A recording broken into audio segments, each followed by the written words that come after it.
कि क्या कैबिनेट ने फैसला लिया है। क्या कैबिनेट ने फैसला लिया, कोई दिखा सकता है व्हाट्सएप पे जो भी आया हो? एक बार देख के मुझे बता दो, एक बार देख के बता दो मुझे, क्योंकि मैं आपके बीच में बैठा हूं और मेरी जानकारी में नहीं है कि क्या डिसीजन लिया होगा कैबिनेट ने।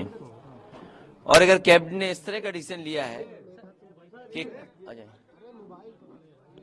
कैबिनेट के बाद मुख्यमंत्री से कहना है योगी 21-20 प्रस्तावों में लगी मोहर, मिर्जापुर सोनभद्र, नहीं वो वाला दिखा दो ना, केवल वो वाला दिखा दो। अच्छा, रामपुर के स्कूल के नाम पर लीज दी गई, स्कूल के नाम की है। नहीं, ये सरकार अगर इसी परंपरा पर चलेगी तो ये आने वाले समय के लिए उदाहरण बनेगा। ये जो ट्रस्ट हैं या जो संस्थाएं कभी कभी दी जाती हैं लोगों को अच्छे कामों के लिए, समाज के बेहतरीन कामों के लिए, स्कूल, मेडिकल या अन्य चीजों के लिए, अगर ये सरकार इस तरह जमीन वापस लेगी तो आने वाले समय में जो सरकारें आएंगी वो भी जमीनें लोगों की वापस लेंगी। और अगर मोहम्मद आजम खान साहब, आदरणीय आजम खान साहब के साथ इस तरह का व्यवहार हो रहा है, वो इसीलिए हो रहा है कि वो मुस्लिम है।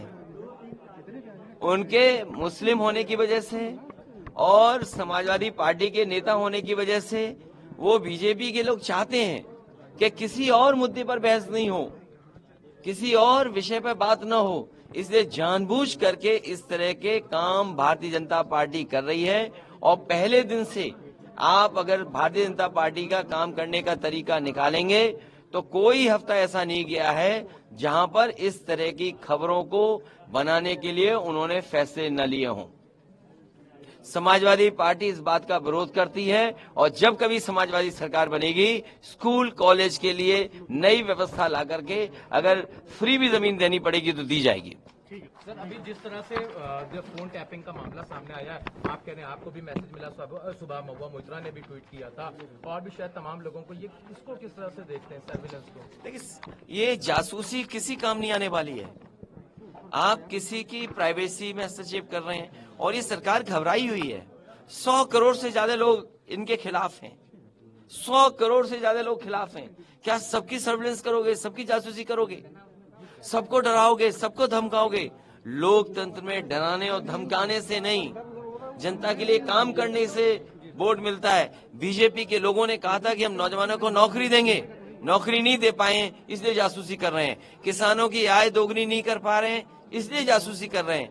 महंगाई कम नहीं कर पा रहे हैं इसलिए जासूसी कर रहे हैं। कुछ उद्योगपतियों के हाथ में पूरा देश दे दिया है इसलिए जासूसी कर रहे हैं। सर, 2019 लोकसभा में देखा गया था कि फेसबुक के बारे में जर्मन का अखबार था, उसने छापा था कि किस तरह से इलेक्शंस को मोटिवेट करने की कोशिश। देखिए, उसमें तो क्या लगता है इस बार भी इलेक्शन को मोटिवेट किया जा सकता है इस तरह के किसी? देखिए, artificial intelligence, social media platforms और जिस तरीके से आर्टिफिशियल इंटेलिजेंस में काम हो रहा है, स्वाभाविक है कि अगर पॉलिटिकल पार्टीज और जो पैसे वाले लोग हैं अगर आर्टिफिशियल इंटेलिजेंस का फायदा उठाएंगे और उस टेक्नोलॉजी को पॉलिटिकल सिस्टम में भी इस्तेमाल करेंगे तो स्वाभाविक है उन पार्टियों को एज होगी, उन पार्टियों को लाभ मिलेगा।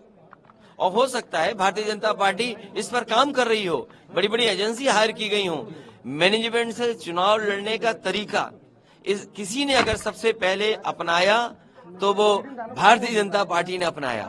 और उसका परिणाम ये है कि धीरे धीरे इलेक्शन लड़ाने वाली एजेंसियां आ गई हैं, सोशल मीडिया पे प्लेटफॉर्म पे आपकी मदद करने वाली एजेंसी आ गई हैं। अब तो एक कदम आगे चीजें जा रही हैं कि आर्टिफिशियल इंटेलिजेंस पे अगर काम हो रहा होगा, ये टेक्नोलॉजी कहां ले जाएगी और इस टेक्नोलॉजी के माध्यम से डेमोक्रेसी किस तरीके से चलेगी, ये बड़ा प्रश्न लगेगा इस पर। अरविंद केजरीवाल को भी तलब कर लिया है। ये केवल लीडर्स को डराने के लिए दिल्ली के मुख्यमंत्री या दिल्ली के मुख्यमंत्री के साथ साथ उनके कैबिनेट के लोगों पर किसी पॉलिसी को लेकर के ये सवाल खड़े हुए हैं। ऐसे बहुत सारे सरकारें हैं जो गलत फैसले लेती हैं। इसका मतलब ये नहीं कि अपने पॉलिटिकल लाभ के लिए किसी को बदनाम कर दें।